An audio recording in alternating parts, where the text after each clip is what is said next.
this perfect example of the storm that we were in. So when President Obama was about to announce the executive order that would create DACA, and I know you get into this a little bit in your last episode, but it really provoked all of us to try and come up with short-term messaging, and we were asked for help. The White House asked us for help. That's right. Yep. You probably remember. We were like, sure, sign us up. We want to get this one over the finish line, right? And that's the Deferred Action for Childhood Arrivals DACA program that we now know. At that time, Vanessa, the messages that we came up with were targeting legislators, right? Mainly Republicans, people that we wanted to bring along with us for all the reasons you know. You're an expert on how to do this, right? And some of those messages were things like, through no fault of their own, they're here. So we should make their lives as focused and as full of prosperity as possible. Now, in hindsight, that terminology, through no fault of their own, what was it doing? It was throwing their parents under the bus. And I don't want to say that because of this, we're dealing with the criminalization of people who are undocumented, but I do think it contributed to that, and certainly contributed to the sentiment that those folks are somehow criminals in our society. Yeah. And so thinking about the connection and building the muscle mass is the point that I'm trying to make around what it takes to not only create that story, but to Jiggy's great point, look, guys, we got to be real about this. We got to create the story, and we got to be grounded with, who the villain is when we do that. We need to be connecting the two. It's not enough to do that without making that connection. And that's another lesson that we learned. We need to know and analyze the counter narrative, including who the villains are in it and what they're trying to get over with, so that we can really poke holes in it and bring up the values that we know from our experiences people care deeply about and will connect with us around, if that makes sense. That's an excellent point. Jiggy, your input here is going to be really phenomenal on how we change our perspective on this, because I will be someone who deals with legislative fights at the federal level, tries to be supportive at the state level.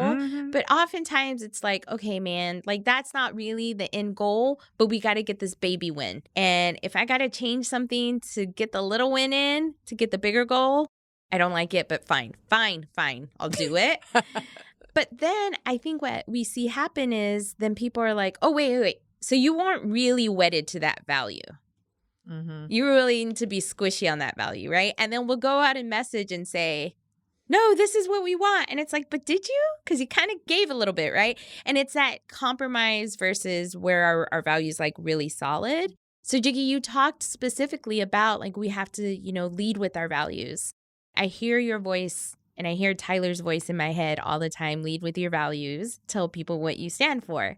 But in a world where we are looking at how we have to give and get, and I think when we think about the Biden administration in particular, they are really in this hard place. And unfortunately, a couple of members are holding very important legislation hostage for reasons, I don't know. You all can think about it. How do we lead with our values when we've had to kind of shirk back from them a little bit? I struggle with it because, right, we want the biggest, best thing because we believe in our values fundamentally, but we also have to cope with reality and what's possible. And I think the way to message that is important because you don't want your audience, like you said, to feel like you're abandoning them or that actually you're a liar and you say you believe in this thing, but you're willing to give it away. So I think we have to paint the picture of how each of these steps forward gets us toward a value without kind of celebrating it as the end. So one thing that we say a lot is that we're working to realize the promise of American democracy, right? Which is accepting that we don't have a democracy now, really, nor have we ever, if we think about the fact that this country was built specifically to exclude Black and Brown people. And so this is an aspirational vision, value that we're trying to achieve. And so we're working towards that. And I think that's the way to talk about values while also understanding and dealing with the reality, which is we're trying to get to a place, and this is part of our roadmap to get there, but it's not the destination.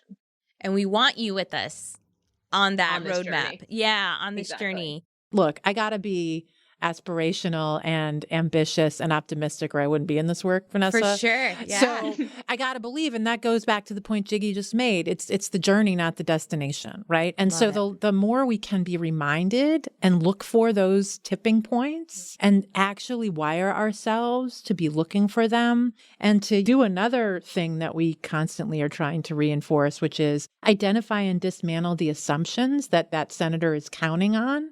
Oh. Right?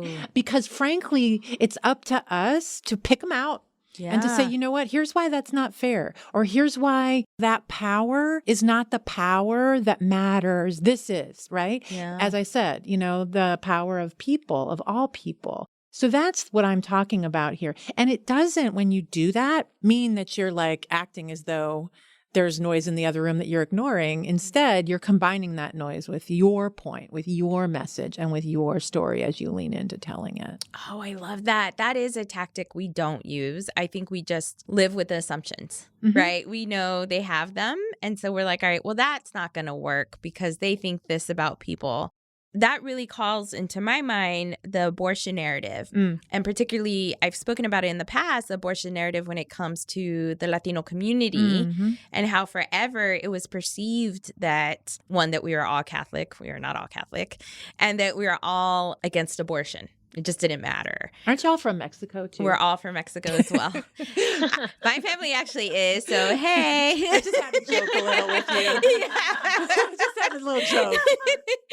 But it's like, one of those things. And when you actually did the research and talked to the community, it was like. It's a lot more complicated than that. Yeah. That is not true. And to blanket it and just assume the community's off of the table for talking to. It does a disservice to our arguments and to the story and to the inclusivity that our movements are so beautifully trying to remind society that they represent and are, right? If we as advocates or leaders or community, whatever, fill in the blank, but we don't consider that. And so I'm glad you brought that up because, again, no population is monolithic. And as my friend Tyler Lewis used to remind me, it's really important. And to your point, that we understand, what is at the heart of the values of those individuals so that we can